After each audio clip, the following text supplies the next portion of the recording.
Durante mucho tiempo, lo que le sucedió a la familia Romanov siguió siendo un misterio. Las declaraciones oficiales decían que la familia imperial estaba muerta.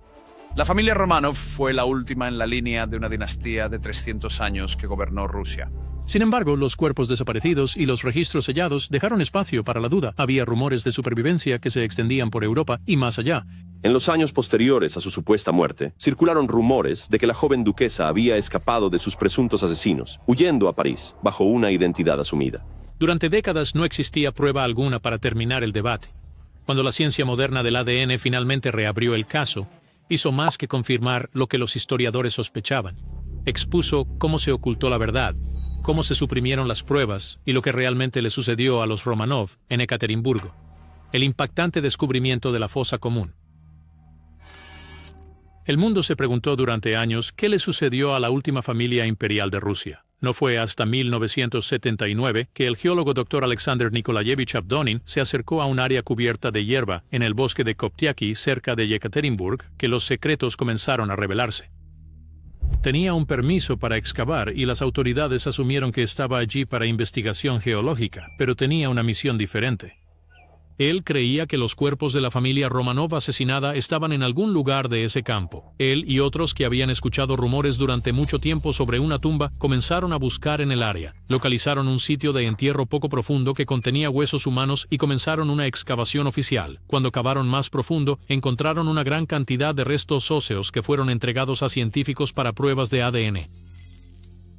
En el pasado, varias personas afirmaron ser uno de los niños que milagrosamente sobrevivieron, incluyendo a algunos que afirmaron ser la gran duquesa Anastasia.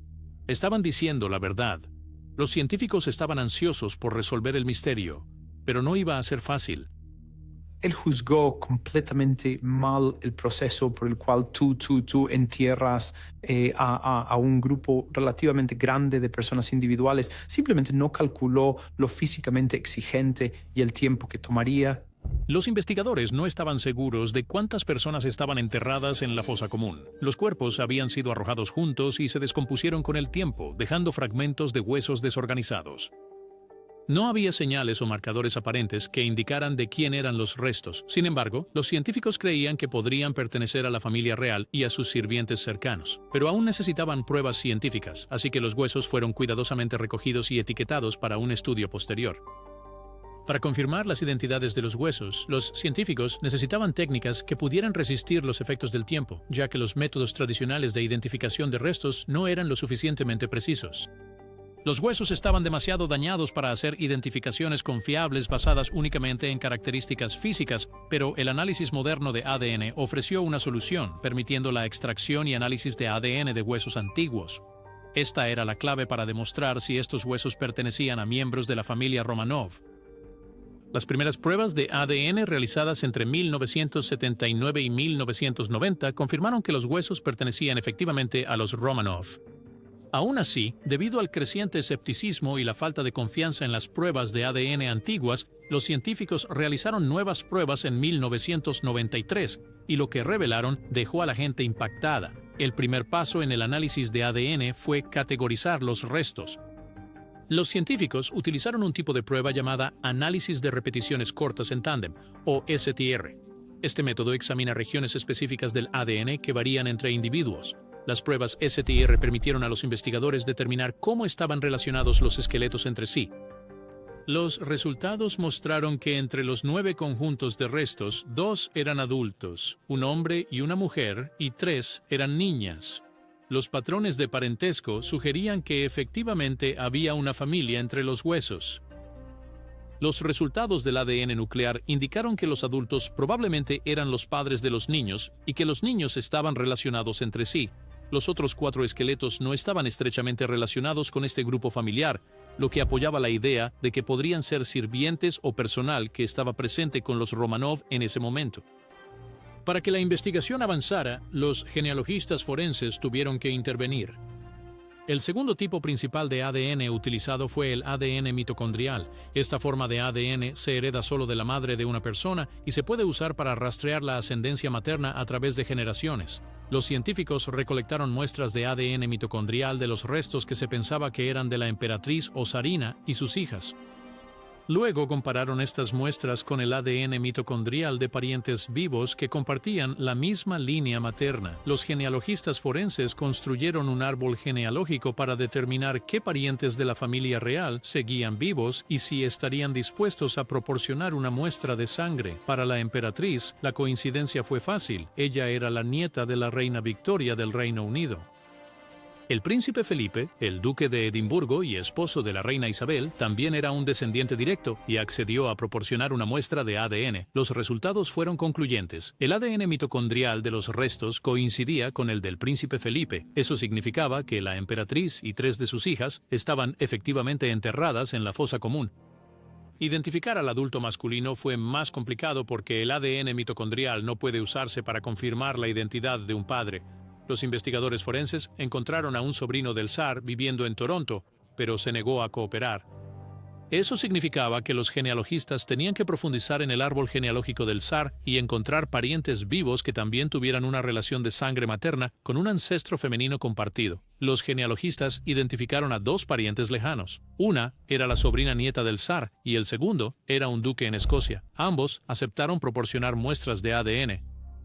Al probar el ADN mitocondrial, los investigadores compararon los pares de bases entre el zar, el duque y la sobrina nieta. El duque y la sobrina nieta coincidieron de manera idéntica.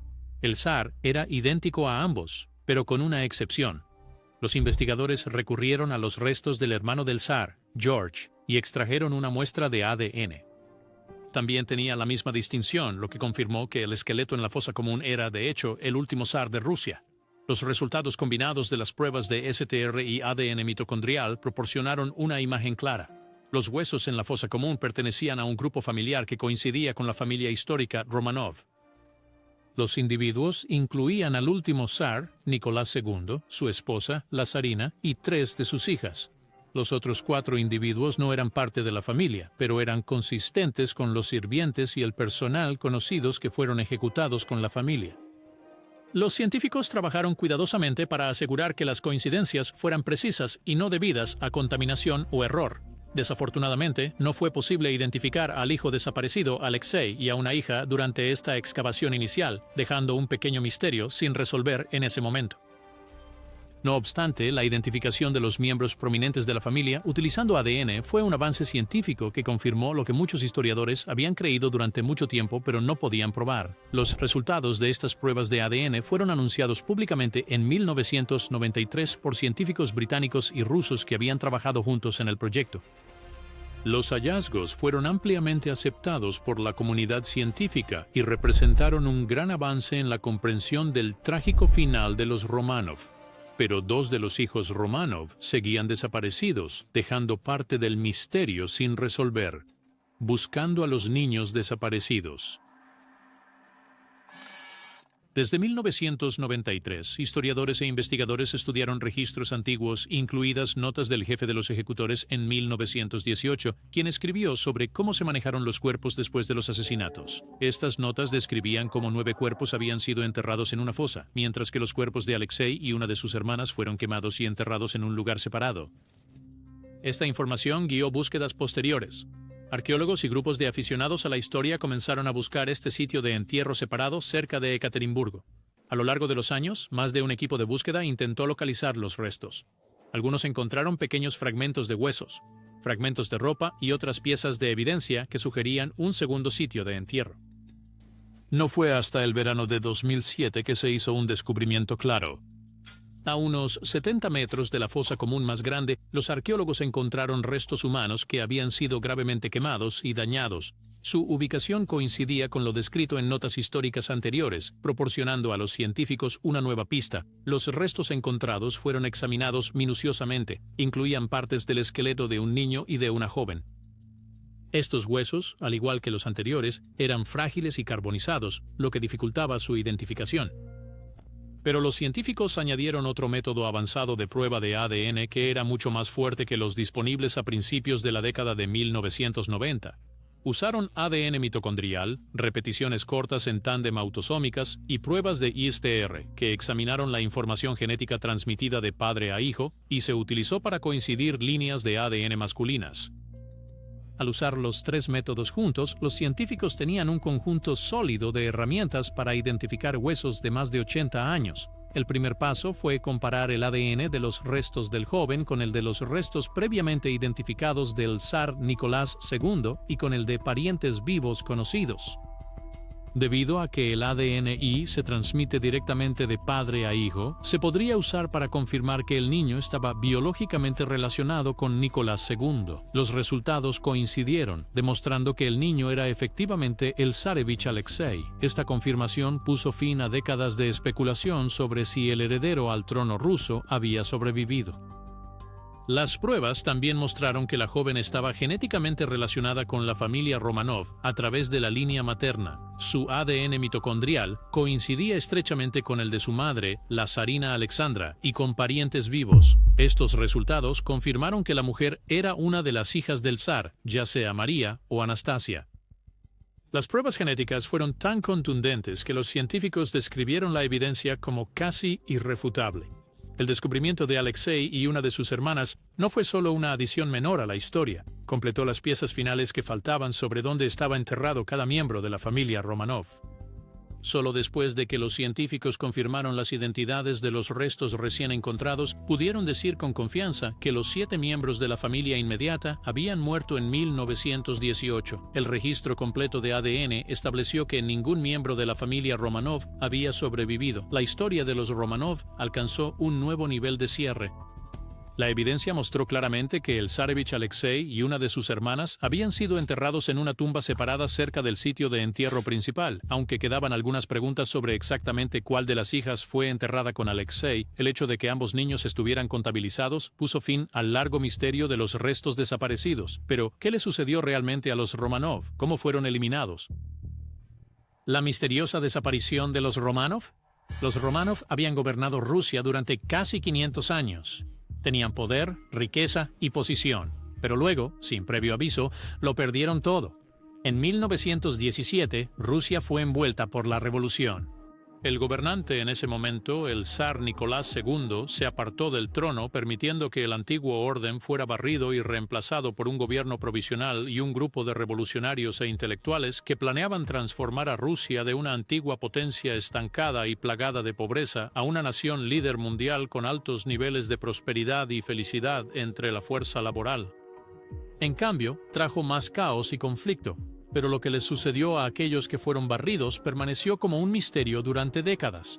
Los Romanov fueron los principales objetivos de la revolución, ya que la culpa de gran parte del sufrimiento de Rusia se les atribuyó a ellos, directa o indirectamente. Después de que el zar Nicolás II abdicó, el primer plan fue exiliarlo a él y a su familia.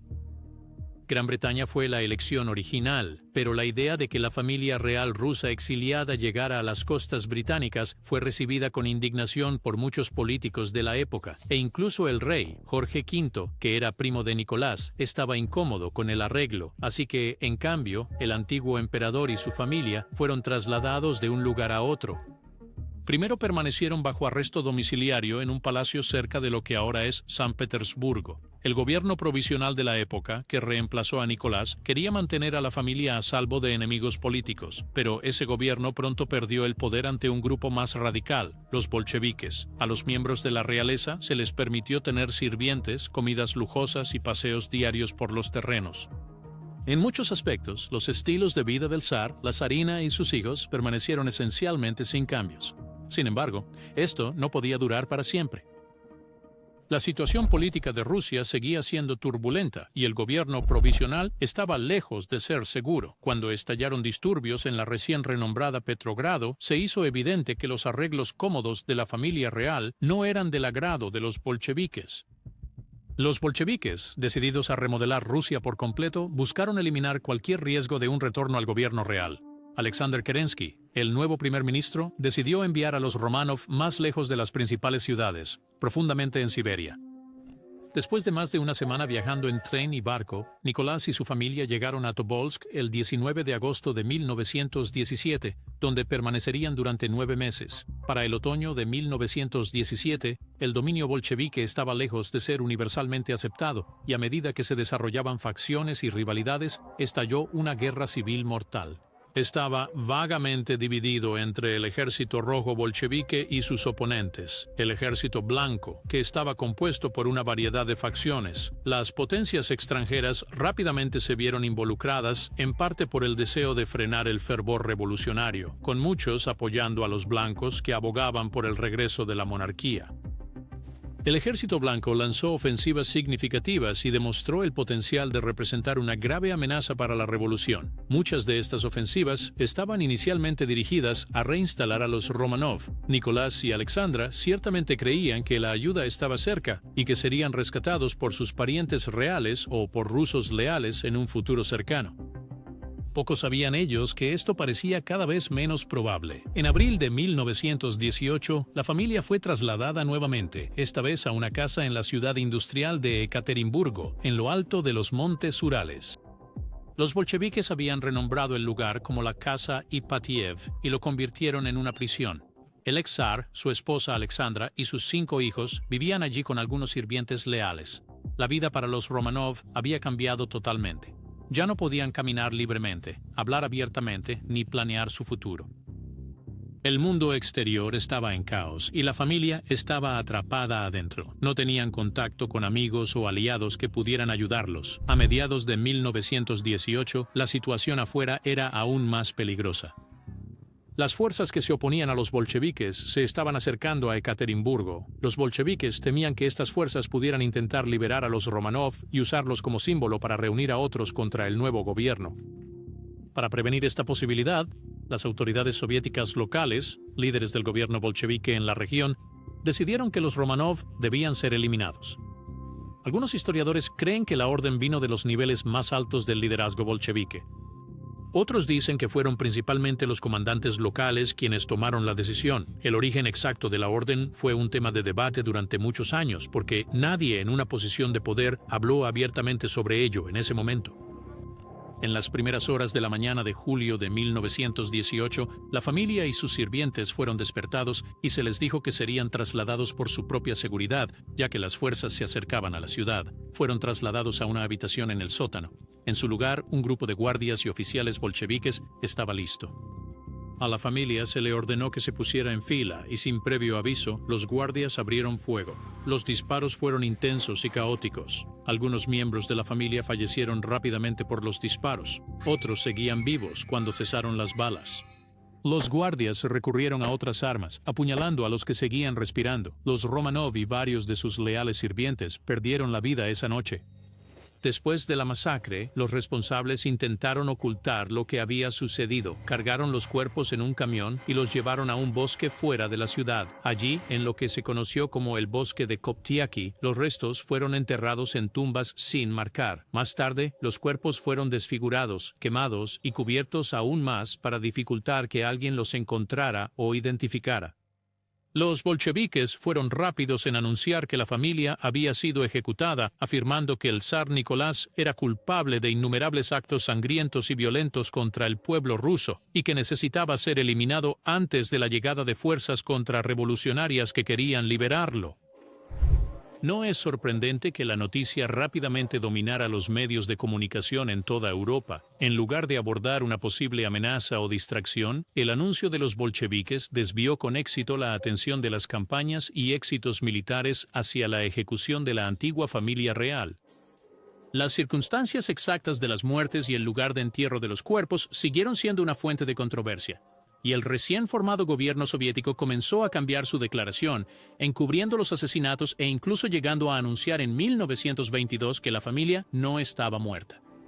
Estas declaraciones solo alimentaron la creencia de que la familia podría haber estado viva, aunque los rumores fueron posteriormente ampliamente desmentidos. Aparentemente, no solo Nicolás y su familia directa fueron asesinados en este periodo. Hubo primos y parientes Romanov que fueron capturados y ejecutados por los bolcheviques en su campaña antimonárquica. Sin prueba oficial de muerte o la ubicación de los restos, la gente cuestionaba los relatos oficiales. Algunos creían que misiones secretas de rescate habían tenido éxito. Otros pensaban que los bolcheviques podrían haber ocultado sobrevivientes para usarlos como ventaja política. El mundo observó y esperó hasta que se encontraron las tumbas y las pruebas revelaron la información largamente sospechada. Cada miembro de la familia imperial fue identificado ahora a través del ADN, pero esta evidencia de ADN estaba lejos de ser perfecta, ya que los críticos inmediatamente se levantaron para contradecirla. Controversias sobre la evidencia. La principal razón de la controversia no fue la prueba de ADN en sí, sino las preocupaciones sobre cómo se realizó la prueba, quién controló el proceso y si la presión política o histórica influyó en los resultados. Debido a que los Romanovs no eran figuras históricas ordinarias, cada detalle del trabajo científico recibió mucha atención. Las pequeñas incertidumbres se magnificaron y la duda se propagó rápidamente. Un desafío importante involucró la condición de los restos. Los huesos habían estado enterrados durante más de 70 años en condiciones de suelo duras. Algunos restos habían sido quemados, rotos o expuestos a químicos utilizados por los ejecutores para ocultar evidencia. El ADN se degrada con el tiempo, especialmente cuando se expone al calor y la humedad, lo que hace que la extracción sea un desafío. Las pruebas de ADN a principios de la década de 1990 requerían trabajar con pequeños fragmentos de material genético. Los críticos argumentaban que el ADN degradado aumentaba el riesgo de contaminación o secuenciación incorrecta. Aunque los laboratorios siguieron procedimientos estrictos, persistía el escepticismo porque las muestras eran frágiles e incompletas. Otro punto central de controversia involucraba los resultados de ADN mitocondrial relacionados con el zar Nicolás II. Los científicos encontraron una variación genética rara, heteroplasmia, en su ADN mitocondrial. Heteroplasmia significa que más de un tipo de ADN mitocondrial existe en el mismo individuo. Aunque poco común, es un fenómeno que ocurre naturalmente. Algunos críticos afirman que esta variación debilitó la identificación porque se esperaba que las comparaciones de ADN iniciales dieran una coincidencia perfecta. Los primeros malentendidos sobre esta característica genética alimentaron la duda pública y las teorías de conspiración. La controversia religiosa también jugó un papel importante. La Iglesia Ortodoxa rusa fue cautelosa al aceptar los hallazgos de ADN. Los líderes de la Iglesia enfatizaron la necesidad de certeza moral y espiritual, no solo de prueba científica. Expresaron preocupaciones sobre si los restos habían sido tratados correctamente y si todas las pruebas fueron transparentes. Algunos miembros de la Iglesia temían que motivos políticos influyeran en la rápida aceptación de los resultados. Debido a que los Romanov fueron canonizados como santos, la cuestión de la autenticidad tenía un peso religioso. Esto llevó a retrasos en el reconocimiento oficial de los restos por parte de la Iglesia. El contexto político añadió otro nivel de desafío. Las pruebas de ADN iniciales ocurrieron poco después del colapso de la Unión Soviética. Rusia estaba experimentando cambios rápidos y la confianza en las instituciones gubernamentales era baja. Algunas personas creían que el nuevo Estado ruso quería cerrar rápidamente el caso de los Romanov para remodelar la historia nacional. Otros sospechaban de la influencia occidental porque científicos británicos desempeñaron un papel clave en el análisis de ADN. Estas sospechas no se basaban en errores científicos, sino en la desconfianza moldeada por décadas de secretismo bajo el régimen soviético. También existía desacuerdo dentro de la comunidad científica. Aunque la mayoría de los genetistas aceptaron los resultados, un pequeño número cuestionó los métodos de laboratorio, el manejo de muestras y la cadena de custodia. Algunos argumentaron que se deberían repetir pruebas independientes utilizando diferentes laboratorios y tecnología más nueva. Con el tiempo, esto es precisamente lo que sucedió. Pruebas adicionales utilizando métodos más avanzados produjeron resultados que coincidieron con los hallazgos originales. Estas confirmaciones posteriores redujeron el desacuerdo científico, pero las críticas iniciales dejaron una impresión duradera en la opinión pública. La cobertura mediática jugó un papel en extender la controversia. Los informes a menudo se centraban en la duda en lugar del consenso porque la incertidumbre atraía atención. Las historias sobre posibles errores, documentos ocultos o sobrevivientes secretos se difundían más rápido que las explicaciones técnicas de los métodos de ADN. Los conceptos genéticos complejos se simplificaban o se malinterpretaban. Esto confundía al público y permitía que los mitos prosperaran más tiempo del que la evidencia respaldaba. Otro desafío involucró la identificación de los dos últimos niños, incluso después de que se encontraron y se analizaron sus restos. El debate continuó sobre cuál de las hijas fue enterrada con Alexei. Los primeros informes no coincidían en si los restos pertenecían a María o Anastasia. Este debate no afectó la conclusión de que todos los niños habían fallecido, pero añadió otra capa de incertidumbre en la discusión pública. Estudios genéticos y antropológicos posteriores aclararon la identificación, pero la confusión inicial ya había reforzado el escepticismo en algunos círculos. A pesar de esto, el caso del ADN de los Romanov sigue siendo una de las investigaciones forenses más debatidas de la historia debido a lo que simbolizaban los Romanov, y precisamente por lo que simbolizaban. Incluso su entierro generó controversias. La saga del entierro. Después de décadas de misterio e investigación científica, los restos físicos de la familia Romanov se convirtieron en un elemento central no solo para la verdad histórica, sino también para cómo la Rusia moderna eligió recordar su pasado. 80 años después de que los Romanov fueran ejecutados por las fuerzas bolcheviques, los restos que habían sido identificados finalmente fueron sepultados en una ceremonia de entierro formal. El entierro tuvo lugar en la capilla de Santa Catalina, en la Catedral de San Pedro y San Pablo en San Petersburgo, el lugar de descanso tradicional para los emperadores rusos y miembros de la dinastía imperial. Estos restos incluían al zar Nicolás II, la zarina Alexandra, 3 de sus hijas y 4 miembros leales de su casa. El proceso de reentierro fue el resultado de largos cambios políticos y sociales en Rusia. Después de la caída de la Unión Soviética, la historia previamente suprimida de los Romanov salió a la luz y el gobierno ruso bajo el presidente Boris Yeltsin buscó reconocer formalmente la tragedia de 1918 como parte de un esfuerzo más amplio para reconciliarse con el pasado del país. El funeral de Estado fue asistido por familiares de los Romanov de todo el mundo, diplomáticos y representantes de familias reales extranjeras. A pesar del carácter oficial del entierro, el evento no estuvo exento de controversia. Algunas ramas de la familia Romanov, especialmente parientes dinásticos lejanos, no asistieron a la ceremonia. Estos miembros argumentaron que las preguntas persistentes sobre la autenticidad de los restos, así como las disputas sobre los derechos al legado imperial, hicieron que la participación fuera difícil. La Iglesia Ortodoxa rusa también desempeñó un papel complicado en el reentierro. La Iglesia veía a la familia Romanov como portadores de pasión, reconociéndolos como figuras que enfrentaron su final con dignidad espiritual.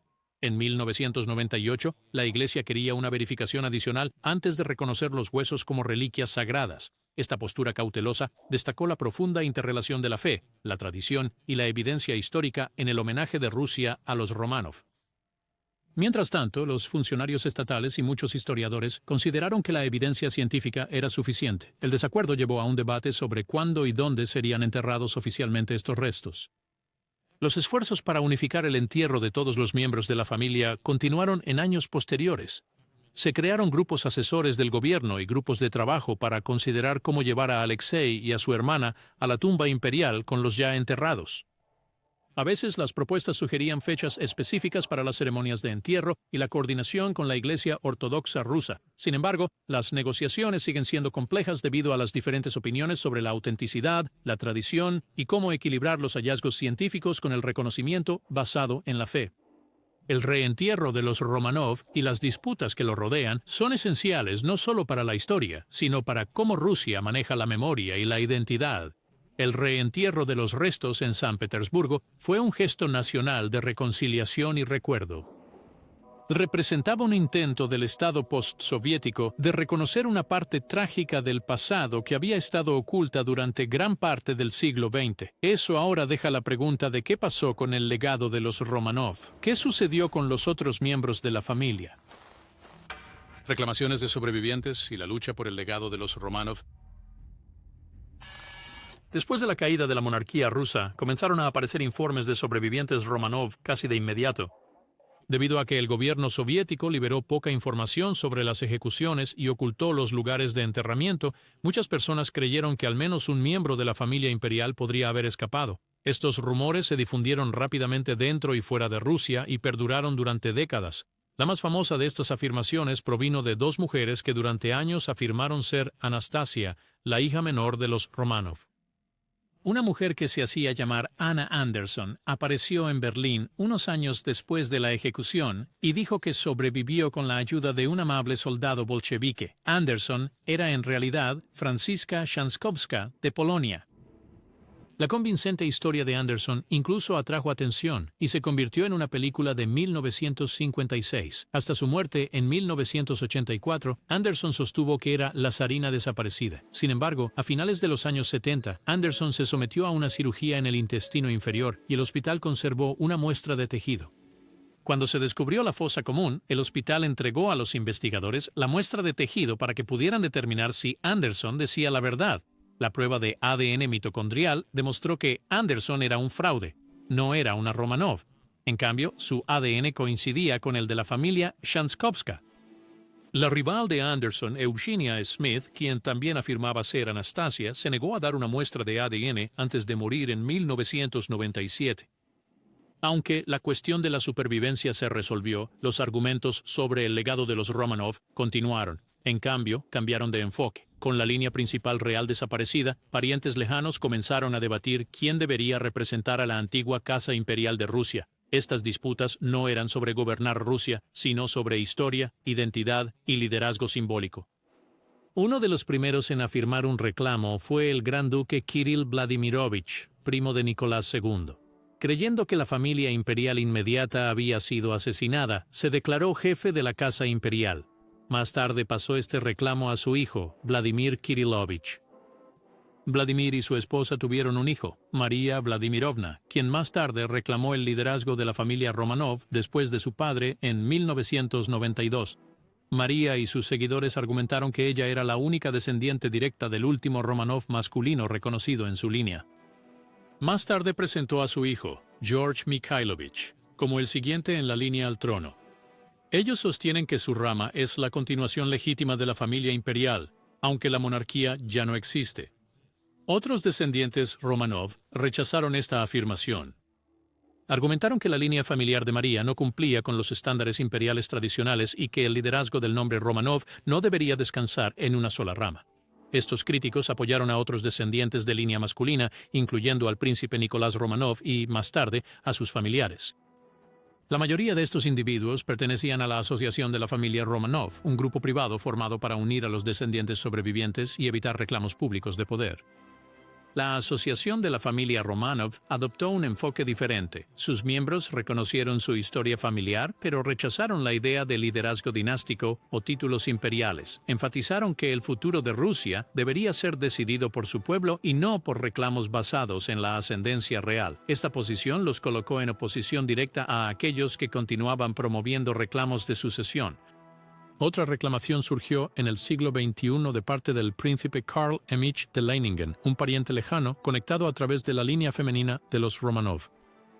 Sus partidarios argumentaron que las reclamaciones anteriores eran inválidas y que él era el heredero legítimo. Su conversión a la fe ortodoxa rusa fortaleció su atractivo entre algunos grupos monárquicos, aunque su reclamación siguió siendo controvertida y ampliamente disputada. Estas reclamaciones en competencia no cambiaron la verdad histórica sobre las muertes de los Romanov. En cambio, mostraron cómo el nombre Romanov retuvo poder simbólico mucho después de que el imperio colapsara. Gracias por ver. Ahora revisa los videos que aparecen en pantalla para más historias increíbles.